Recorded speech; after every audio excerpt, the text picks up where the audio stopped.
Ողջույն, եթերում հարցազրույցն է, զրուցել եմ ազգային ժողովի քաղաքացիական պայմանագիր խմբակցության պատգամավոր Հասմիկ Հակոբյանի հետ։ Բարև ձեզ։ Շնորհակալ եմ հրավերն ընդունելու համար։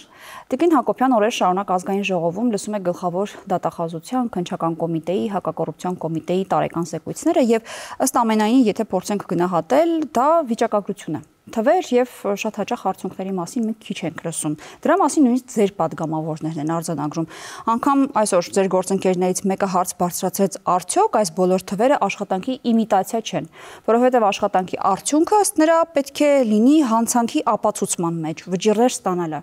Արդյոք դուք գոհ եք այս կառույցների կատարած աշխատանքից, եթե դուք պնդում եք որպես քաղաքական իշխանություն, որ ձեր գործու նպատակը երկրում արդարություն ու արդարադատություն հաստատելն է։ Կան թվեր վիճակագրություններ, քիչ են, շատ քիչ են արդյունքները։ Մեծ հաշվով, այո, դրանք թվեր ու վիճակագրություն են, բայց այդ զեկույցները թվերի ու վիճակագրության մասին չէ։ Դա նաև ըստ էության արդարության վերականգնման այդ ակտ կարելի է որակել, որովհետև քաղաքացիները տեսնում են օրինակ հազարավոր պետական համայնքային գույք հանդիսացող շենք շինությունների վերադարձեր, օրինակ դպրոցների մասնաշենքեր, ինչ-որ մանկապարտեզների հատվածներ, զորամասերի հատվածներ, մշակույթի տարբեր օջախների վերադարձ, այսինքն այն գույքը, այն շինությունները, որոնք պետք է պատկանեին մեր երեխաներին, մեր քաղաքացիներին ծառայեին, սրանք ժամանակին մասնավորեցվել են եւ հիմա որ նայում ենք, որոշ դեպքերում տվել են վարձով, վարձակալությամբ, այդ մասնավորեցնողների կամ բիզնեսներն են տեղակայվել եւ այլն։ Եվ հիմա երբ որ քաղաքացին տեսնում է, որ օրինակ իր համայնքի մանկապարտեզի այս մասնաշենքը վերադարձվում է էլի համայնքին եւ ծառայելու է իբրև մանկապարտեզ, իբրև դպրոց, ինքը արդարության այդ վերականգնման զգացողություն է ունենում եւ տեսնում է, որ կարող են իշխանությունները աշխատել իշահ քաղաքացու ոչ թե իրենց գրպանները լցնելու համար։ Բայց դուք արդարացիորեն նաև նշում եք, արդյոք սա բավարար է։ Միանշանակ է, որ սա բավարար չէ, բայց նաև մենք պետք է հասկանանք, որ սա հեշտ գործընթաց չէ։ Երբեմն մի գործի հետևից գնալուց տեսնում ես, բազմաթիվ դեպքերի ես հանդիպում, օրինակ մի դեպքում կարող է այդ արդարության վերականգնումը խախտի մեկ այլ մարդու իրավունքներ, որովհետև տենց հեշտ չի կատարվել ժամանակին այդ ալան-թալանը, ինչպես վարչապետն էր ասում, տարբեր տեղեր, տարբեր կերպ են քողարկել իրենց ապօրինությունները եւ հեշտ չէ, բայց իհարկե մենք ունենք տեղ նաեւ արագություն բացելու, որովհետեւ ինչպես գիտեք, օրինակ ապօրինի գույքի բռնագանձման այդ օրենքը վիճարկվել էր Սահմանադրական դատարանում, մեր այսօրվա անդիմությունը ցանկանալով պահպանել այդ իր ապօրինի գույքը, բողոքարկել էր օրենքը եւ Սահմանադրական դատարանը ընդամենը 1 ամիս է, որ եզրակացությունը հրապարակել է, որ չունի Սահմանադրականության հետ խնդիր, այսինքն սա եւս մեզ հնարավորություն է տալիս ավելի արագ գործել եւ նաեւ ինչու ոչ այն նախկին գործիչներին, որոնք ժամանակին որոնց հանդեպ կա նաև հայցեր, նաև իրենք էլ կշտապեն վերադարձնել իրենց թալանածը, հաշտություն կնքել պետության հետ։ Դուք ասում եք կամ մատնանշում եք մի քանի տասնյակ կամ գուցե հարյուրավոր ինչ-որ գույքեր, որոնք պետությանն են վերադարձվել, համայնքին են վերադարձվել եւ դա կարող է առաջացնել մարդկանց մոտ արդարության զգացում, բայց Տիկին Հակոբյան, եկեք ընդունենք, որ դրանք այն գույքերն ու սեփականությունները չեն, որոնց մասին անընդհատ խոսվել է իշխանության կողմից։ Դրանք այն անձանց պատկանող, գոնե մեծաթիվ այն ցցուն անուններին պատկանող գույքերն ու սեփականությունները չեն, որոնց մասին դուք այդքան խոսում եք։ Օրինակ, դատախազությունը ազգային ժողովի ամբիոնից հրապարակում է մի ցուցակ, որը վերաբերում է Քոչարյանների ընտանիքի հարստություններին, միլիոնավոր դոլարների մասին է խոսքը, տասնյակ տների գույքերի մասին է խոսքը, բայց 7 տարի է անցել, մենք դեռևս լսում ենք սրա մասին, եւ եթե դրանք իսկապես անօրինական են, ինչու են պատկանում, շարունակում պատկանել այլ ընտանիքին, եւ սա ոնց է ստեղծելու մարդկանց մոտ արդարության զգացում։ Տասնյակ հարյուրավոր եք ասում, բայց ոչ դրանք հազարավոր են, օրինակ մինչ օրս շուրջ 1500 միայն անշարժ գույքի պահանջ է եղել։ Թեկուզ Բայց դա չի ծածկում այն անձանց անունները, որոնց հետ դրանք կամ այլ սեփականություններ կապվում են դրամների մասին է խոսքը, բայց իհարկե հասկանում ենք, որ օրինակ նույն Քոչարյանների ընտանիքին, հա, ներկայացված պահանջը, սա ծովում հնարավոր է կաթիլ է, բայց սա եւս քայլ է։ Օրինակ 22 անշարժ գույքը, որը ինչքան իշխում գլխավոր դատախազը 22-ի մասին խոսեց, միայն անշարժ գույքի մասին, սա հսկայական չէ, կարողության մասին է խոսում, բայց բոլորս հասկանում ենք, որ այդ 22-ը իրենց համար հնարավոր է որ դա շատ փոքր տոկոսն է, այն անշարժ գույքի, որը իրենք ապօրինի, օրինակ, ձեռք են բերել։ Դա էլ հարցի մյուս կողմն է։ Բայց ինչ անել, երբ որ տարբեր մարդկանց անուններով է երբեմն այդ գույքը դարձել, հետո օրինական կերպով օտարվել է այլ մարդկանց կամ այնպես է թաքցրած այդ այսպես ասած գողոնը, որ հեշտ չի դրա բացահայտումը։ Եվ սա բնավ չի նշանակում, որ դա մի օր վերականգնվելու է, եթե բոլոր հնարավոր ձևերով ձեր ասած այդ ենթադրյալ ապօրինի գույքերը թաքցվել են։ Սա բնավ չի նշանակում, որ այդ 22 թվի վրա պետք է համակարգը կանգնի եւ բավարարվածության զգացում ունենա կամ թոս փչի մարդկանց աչքերին, ոչ, սա շարունակաբար գործընթաց է եւ նոր հանգամանքների դեպքում սա ավելանալու է, որտեղ սա անդադար գործողություն պետք է լինի եւ անհոգնել պետք է աշխատի համակարգը։ Ամենակարևորն այն է, որ քաղաքական կամքը արկա է եւ ուզում եմ նաեւ շեշտել, որ իշխանությունը, հա,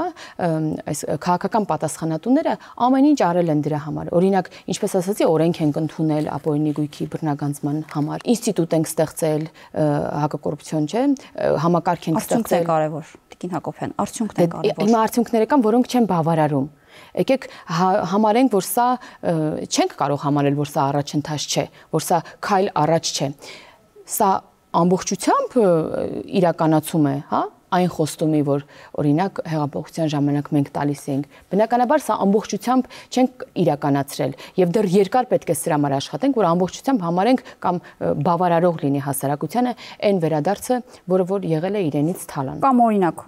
շատերը ով հասցնի խոսում է Պաշտպանության նախկին նախարար ներկայում Հայաստան Դաշինքի պատգամավոր Սեյրան Օհանյանի առանձնատան մասին։ Բոլորն ասում են, որ դա ապօրինի է։ Նույնիսկ այդ իրավապահ մարմինները։ Բայց ուր է արդյունքը։ Եթե դա ապօրինի է, ինչի է շարունակում մնալ այդ անձի սեփականության իրավունքի ներքո։ Պարոն Օհանյանի նկատմամբ եւս տարբեր ուրեմն դրվագներով այժմ իրականացվում են գործողություններ եւ ես ինքս մանրամասն տեղեկացված չեմ եւ նորմալ է որ տեղեկացված չեմ ամբողջ գործընթացից, բայց ես ելի եմ ասում, մենք չենք կարող միջամտել, օրինակ ասել, որ մամուլի հրապարակումներով կամ քաղաքացիների պահանջով դու հենց հիմա պետք է դուրս գաս այդ տնից եւ չեմ ոստիկանական ուժեր գնան եւ հանեն տնից։ Սա ժողովրդավարություն չէ։ Պահանջը իրավապահ համակարգից է։ Չենք գտնում արդյոք որ նույն այդ իրավապահ համակարգում գուցե կան խնդիրներ, որը թույլ չի տալիս, որ այս ցցուն գործերով իրենք արդյունք ի վերջո տան հանրությանը։ Իրենք կարող են թվեր բերել, իրենք կարող են վիճակագրություն բերել, իրենք կարող են ասել, որ այ այս տունը, այս սեփականությունը, այսքան գումարը, դրանք ենթադրյալ ապօրինի գույքեր, ունեցվածքներ, սեփականություններ են, բայց արդյունքը, որ դա վերադարձվել է պետությանը, չհաշված ձեր ասած այլ 100 հազարավոր, չգիտեմ, սեփականությունները, որոնք վերադարձվել են, այս հիմնական անունների հետ կապվող մեծ մասը արդյունք չի տալիս։ Տեսեք, ընդվզումը այս գործողությունների դեմ շատ մեծ է։ Եվ հենց այդ ամենա, այսպես ցցուն օրինակը հենց այս նախկին իշխանությունների, որոնք այժմ ընդդիմադիր ֆրակցիաներում են, նրանց միասնական դիմումներ սահմանադրական դատարան, որ այս օրենքը հակասահմանադրական է։ Սա տենց գոնե պետք է ամաչել եւ նման գործողություն չանել, կարծում եմ, որովհետեւ սա ակնհայտ է դարձնում, որ գողացել են եւ չեն ուզում այդ օրենքը աշխատի եւ այդ գողոնը հետ գա։ Իդեպ այս օրենքը վերաբերում է ոչ թե միայն նախկինների ժամանակ տեղի ունեցածին, այլ նաեւ կարող է վերաբերել այսօր օրինակ ինձ, իմ գործընկերներին, վաղը ինչ որ մեկը կարող է այս օրենքը էլի գործարկել եւ ինձ եւ իմ գործընկերներին, չէ, պատասխանատվության ենթարկել, եթե նման արարքներ են գործել։ Բայց այս մարդիկ հստակ են, որ ընդվզումը առաջին ցցուն հենց այդ էր, որ բողոքարկեցին եւ սահմանադրական դատարան ուղարկեցին այս օրենքը։ Բացի դա, տարբեր մեծ հաշվով, օրինակ իրենց քաղաքական ակտիվությունը եւ քաղաքականության մեջ մնալը, սա շատ ակնհայտ է, որ միայն նրա համար է, որ հնարավորություն ունենան այնինչ կկարողանան պահել անգամ, հա, այս իշխանության պայքարից հետո էլ դրանք կարողանան վայելել եւ շարունակել իրենց մեջ են գուցե նաեւ այն պատճառով, որ իրենք չեն պատժվել։ Եվ երբ որ մենք օրինակ դուք շատերը օրինակ նիստերի ժամանակ չեք տեսնում, օրինակ նույն Սերյան Օհանյանին այսօր թե երեկ էր, հա, նիստերի ժամանակ, երբ որ օրինակ իր տան հետ կապված բան են, այդ ժամանակ նայում եմ, օրինակ իմ գործընկերն ասում է, չեմ հիշում ով էր իմ գործընկերն, նայում եմ պարոն Օհանյանին, իրենք ուղղակի շփտում են։ Այսինքն չեն ասում, չէ, տենց բան չկա, դու չգիտես դա ինչ գույք է, ես դա հալալ քրտինքով եմ վաստակ, չկա։ Ուղղակի տենց լռելն է, կամ հեռախոսի մեջ իբր չեն լսում։ Հիմա իրենց այսքան ջանքեր թափելը քաղաքականության մեջ մնալու իրենց այս ցանկությունը մեծ քաղաքականության մեջ մնալու սա մեծ հաշվով եթե ստացվի եւ իրանք կարողանան գան իշխանության ամբողջությամբ կպահպանեն իրենց ունեցածը իսկ մեր իշխանության օրոք կամ ցանկացած այլ իշխանության օրոք իրենց ընդդիմադիր կեցվածքը թույլ է տալիս ասելու որ սա քաղաքական հետապնդում է պաշտպանվել սրա յետևում եւ մեծ հաշվով սա է եւ երբ որ մենք խորանում եւ նայում ենք իրենք անգամ չգիտեմ օրինակ հիմա տենց ակտուալ է չէ այդ իմպիչմենթի գործընթացը եւ իրենք անգամ չունեն տեխնացու վարչապետի բոլորս հասկանում ենք որ ունեն եւ վերջին պահին նրանք էլի իրենց նախկին ուրեմն ղեկավարների դեմքով են իբրև հա տեխնացու հանդես գալու, սակայն հիմա դա չեն ուրեմն հանրայնացնում, գոնե ցանկանալով որոշակի ռեյտինգի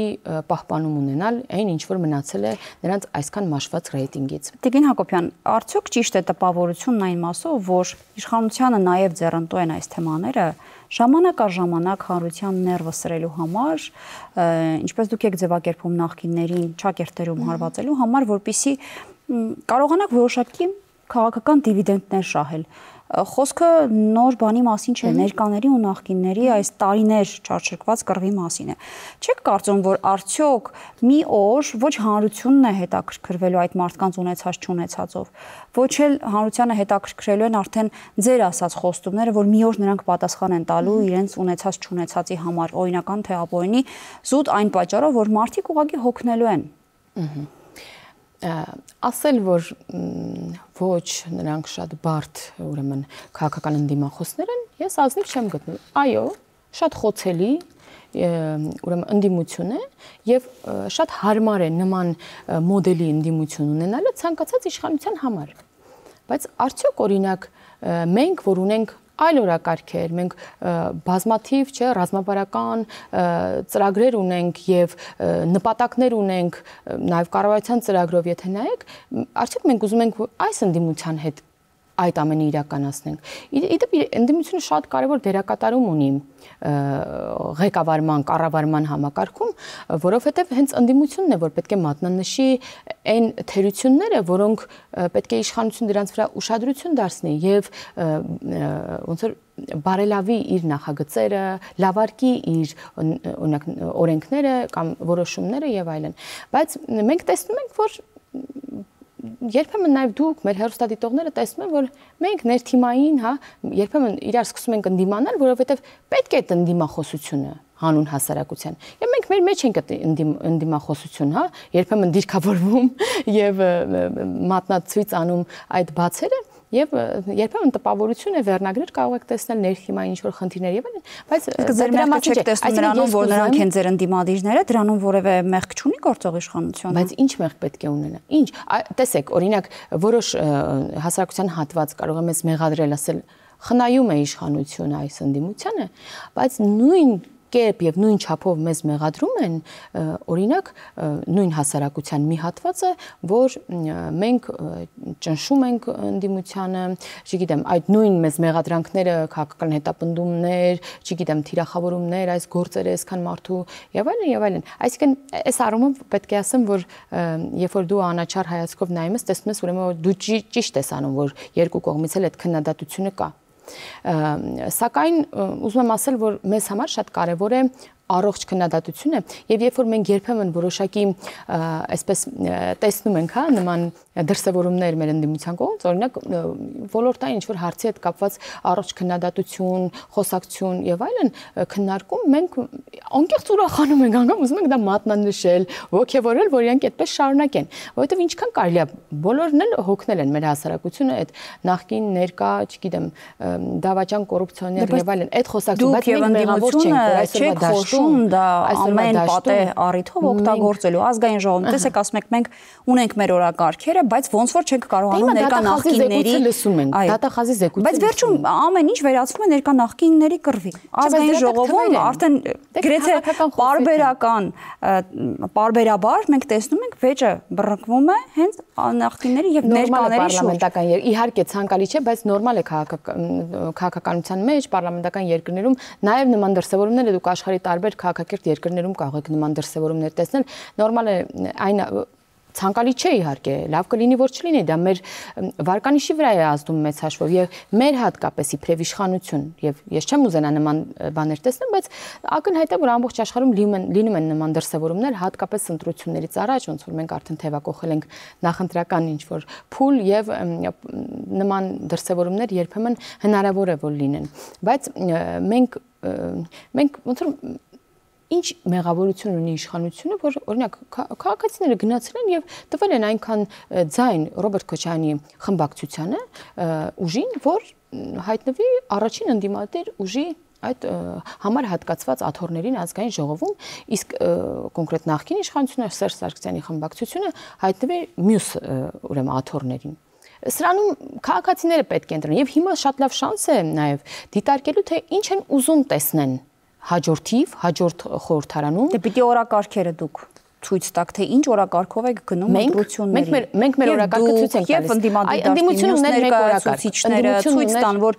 իսկապես 26 թվականի ընտրություններին մարդկանց չտանեն ու կանգնացնեն այն իրավիճակի առաջ, որ էլի ներկաների նախկինների կռիվն է, օրակարգը նույնն է, ով կանգնացնի։ Քաղաքական դաշտում գործող միավորները, դուք եւ ընդդիմադիրները, ես հո չեմ կանգնեցնելու։ Ահա, հիմա դաշտը այնքան ազատ է եւ այնքան հնարավորություններ կան տարբեր ուժերի համար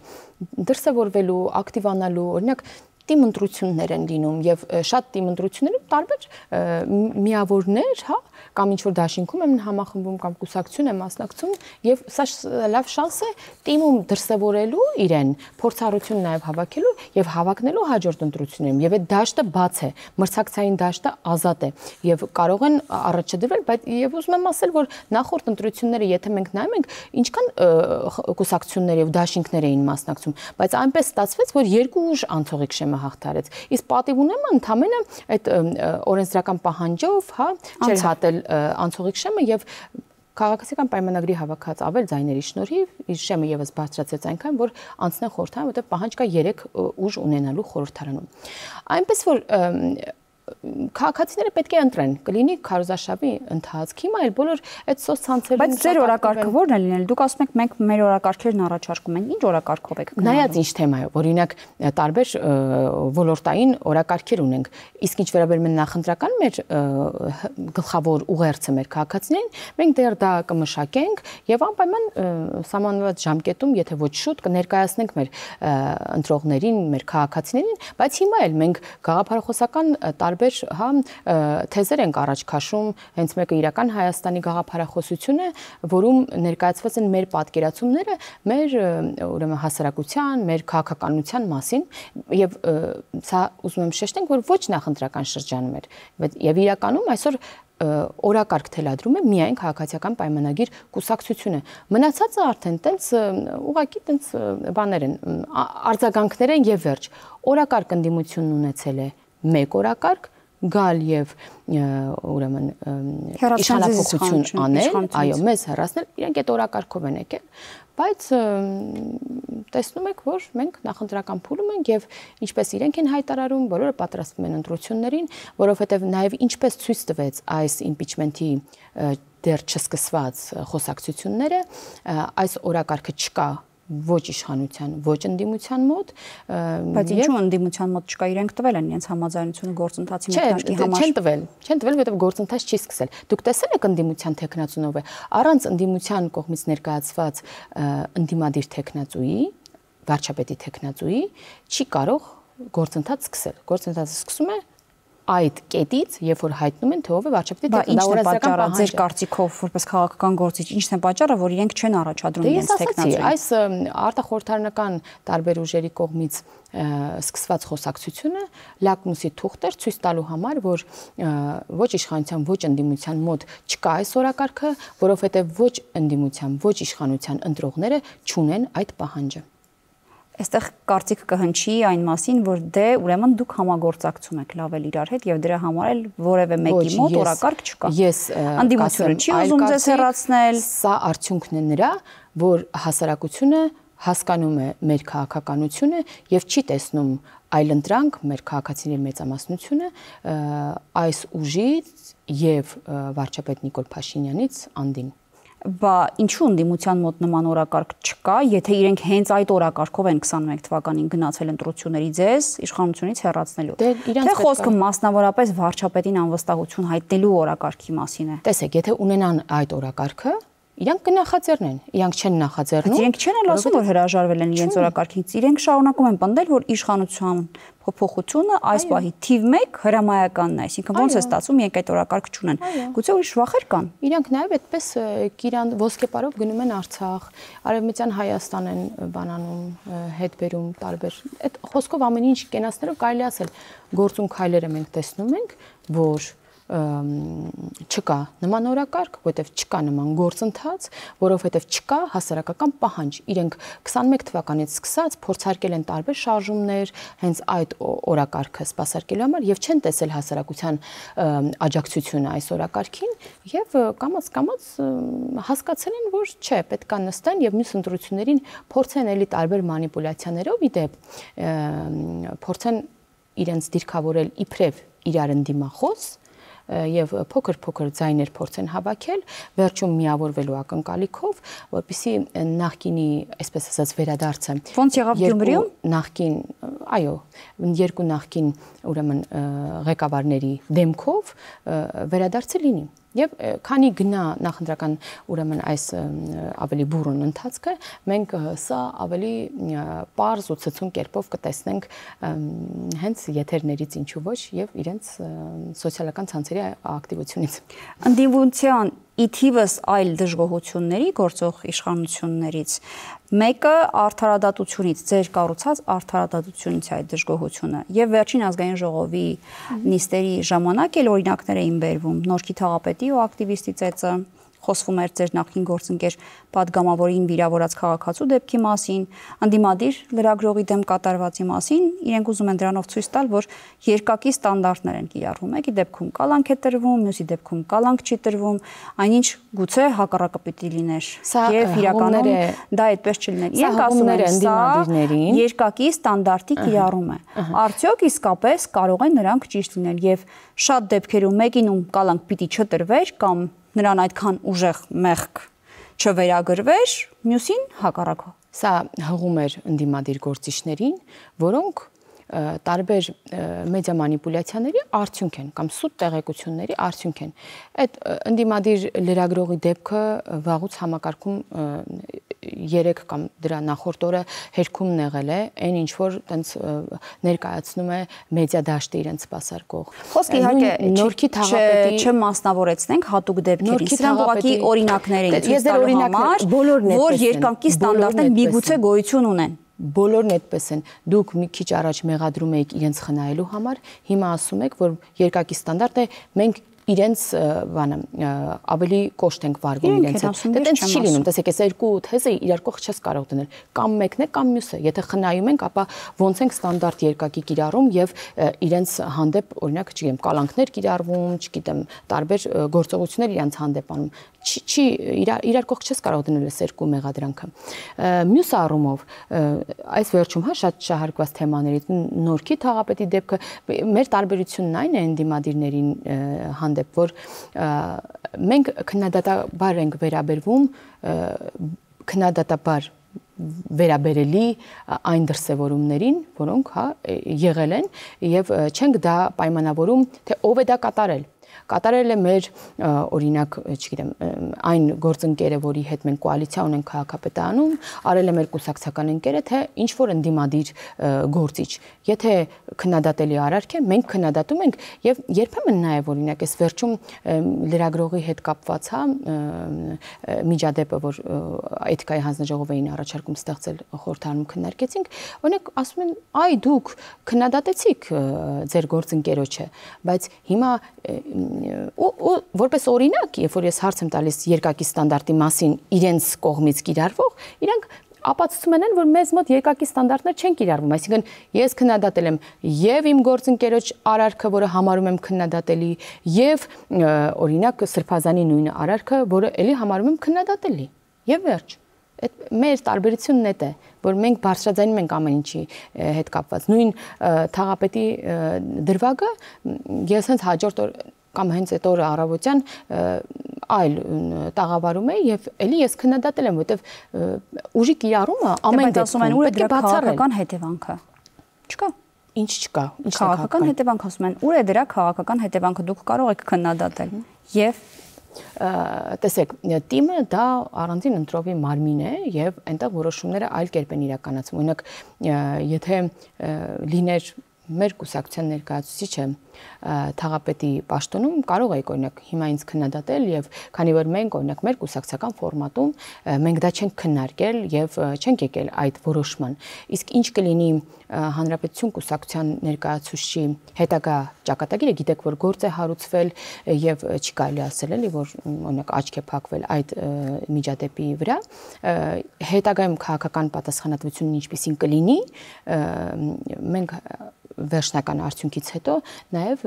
ինչու ոչ կբարձրաձայնենք մեր կարծիքը, բայց հիմա քանի որ նախաքննություն է ընթանում, այսքանը կարող ենք ասել, որ բռնության դրվագները միանշանակ պետք է բացառվի, այն էլ պետական ուրեմն շենք շինություններում ցանկացած քաղաքացու հետ հարաբերություններում անկախ նրանից այդ քաղաքացին իրեն ինչպես է պահում։ Պետք չէ բռունցքներին ուրեմն ազատություն տալ, պետք է օրենքով բոլոր դեպքերը սահմանված են, պետք է օրենքով առաջ շարժվել։ Եվ վերջին հարցը ամփոփելով զրույցը, հաշվի առնելով, որ իրավապահ մարմինների զեկույցներն եք այս ընթացքում լսել, եւ նաեւ ազգային ժողովի падգամավորներից շատերի մոտ հարցեր կային, ինչու ամենակարևոր գործերով չկան արդյունքներ, կամ այդ արդյունքները դանդաղում են։ Հոկտեմբերի 27, մարտի 1 Նաև Արարատ Միրզոյանի դեմ կատարվածի վերաբերյալ այստեղ գտել եք պատասխանները, որն է պատճառը։ Այո, մենք հարցեր ուղղել ենք եւ հարցինի պատասխան գերատեսչության պատասխանատու անձիկ հայտարարել են, որ կան առաջընթացներ, սակայն այս մասին բարձրաձայնելը կարող է գործընթացին խանգարել, բայց օրինակ նույն Արարատ Միրզոյանի գործով քննչական կոմիտեի ղեկավարը իմ հարցինի պատասխան ասաց, որ առաջիկա օրերին շատ կարճ ժամանակում մենք կտեսնենք այդ առաջընթացը արդեն գետնի վրա, այնպես որ հույսով սպասենք, որովհետև սա իրականում բայց սա էլի իրավապահ մարմինների,